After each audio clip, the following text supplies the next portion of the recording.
दोस्तों, अगर सच में हर एक इंसान थोड़ा बहुत ही अगर दूसरों के लिए कुछ कर सके तो वाकई बेसहारा और ज़रूरतमंदों को काफ़ी मदद मिलेगी।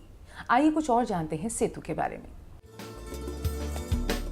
आप लेक्चरर थी और अब एनजीओ चला रही हैं, ड्रेस डिजाइन करवाती हैं। आपके लिए मुश्किल नहीं है? हम कोशिश करते हैं कि हमें जब डिसेबल्स को देना है, विकलांग बच्चों को देना है, तो जितना सिंपल डिज़ाइन हो और सुटेबल हो कहना चाहिए, वो हम पसंद करते हैं और उसी को बनवाते हैं। एनजीओ फंड के बिना कैसे चला पाती हैं? मुझे पहले लगता था कि फंड्स बहुत ज़रूरी हैं, लेकिन अगर बहुत अच्छे मददगार आपको मिल जाएं और अलग अलग तरीके से मदद करें तो भी आपका काम आसान हो जाता है। अपने घर पर ही आपने एनजीओ बनाया है, इसका कितना नुकसान होता है आपको? फ़ायदा भी है, नुकसान भी है, वो तो हर काम में होता है। फ़ायदा भी होता है कि आप घर में ही हैं तो आपको सुबह से ये नहीं सोचना कि मुझे उसी टाइम पे वहाँ पहुँचना है, जैसे जॉब में था। और नुकसान ये होता है कि हर घड़ी आपको घर और एनजीओ दोनों को देखना पड़ता है। तो बहुत ज़्यादा अब जिम्मेदारियाँ नहीं हैं तो हो जाता है मैंने। आजकल ज्यादातर लोग फायदे के लिए एनजीओ रजिस्टर करवाते हैं, आप क्या कहेंगी? हमारे दादाजी हमारे साथ रहते थे बच्चों के साथ, और सभी भाई बहनों को कुछ आदत है समाज सेवा करने की, तो उन्होंने संस्कार ही ऐसे दिए। वो कहते थे अगर तुम पढ़े लिखे हो तो पढ़ाई लिखाई करके बेईमानी कर रहे हो तो फ़ायदा ही क्या हुआ पढ़ने लिखने का। ना पढ़ते खूब बेईमानी करते तो कम से कम किसी चीज़ में तो कामयाब होते और खुल के करते। अगर आप पढ़े लिखे हैं, सक्षम हैं, कर सकते हैं कोई काम, और फिर भी आप बेईमानी, चोरी, बदमाशी ये सब कर रहे हैं तो मतलब आपकी पढ़ाई लिखाई बेकार है। एक छोटी सी बात दिमाग में डालने से कभी दिमाग में बेईमानी आती नहीं, और हमेशा ये मन करता है कि अगर ईश्वर ने आपको सब कुछ दिया है और आपको ये काबिलियत दी है तो आप उसका सही इस्तेमाल करें। क्या आपके हिसाब से हर किसी को थोड़ी बहुत समाज सेवा करनी चाहिए?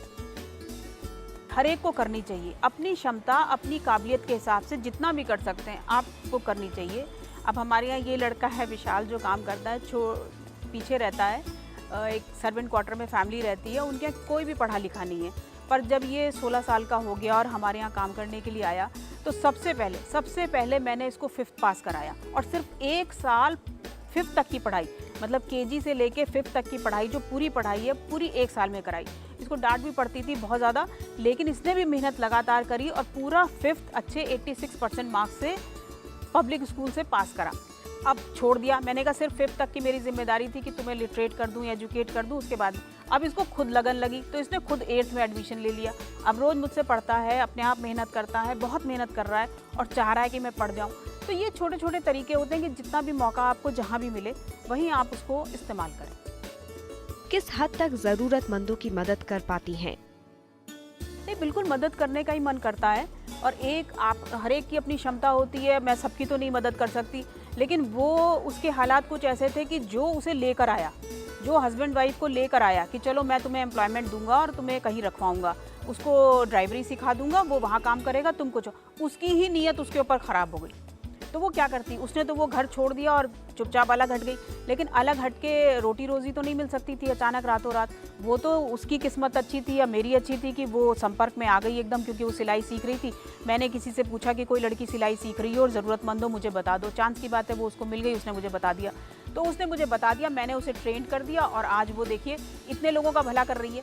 इतने सारे डिसेबल्स के लिए जो बेस तैयार करती है कटिंग का या फिनिशिंग का, वो सारा वही तैयार कर रही है। एनजीओ के लिए और क्या चाहती हैं?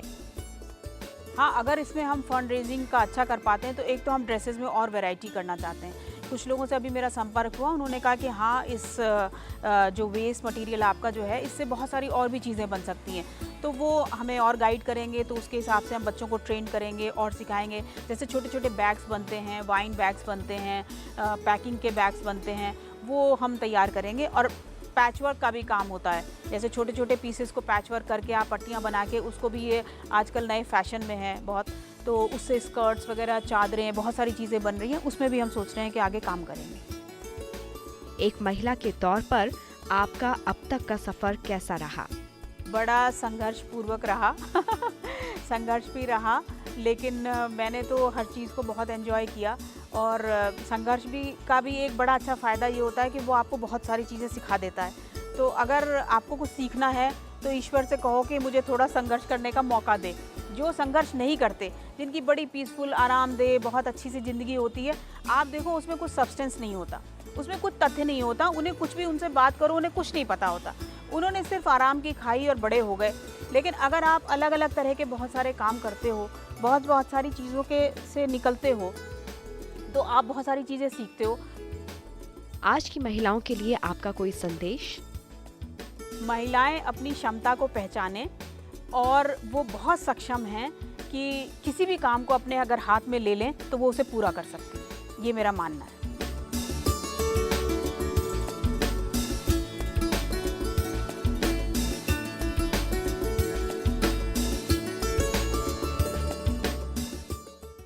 आपको हमारा ये कार्यक्रम कैसा लगता है, या फिर अगर आप ऐसे किसी शख्सियत के बारे में बताना चाहते हैं जिससे आपको प्रेरणा मिलती हो तो हमें ज़रूर लिखें। तरीका बेहद आसान है। आप अपने सेलफोन के राइट मैसेज बॉक्स ऑप्शन में जाकर टाइप करें BIN स्पेस दें, अपना संदेश लिखें, अपना नाम, अपना पता लिखें और फिर 56000680 पर आप हमें SMS करें। आप हमें ईमेल भी कर सकते हैं। हमारा ईमेल ID है bindia यानी bindia@p7news.com। अगले हफ्ते आपसे फिर मुलाकात होगी। तब तक आप हंसते रहिए, मुस्कुराते रहिए। नमस्कार।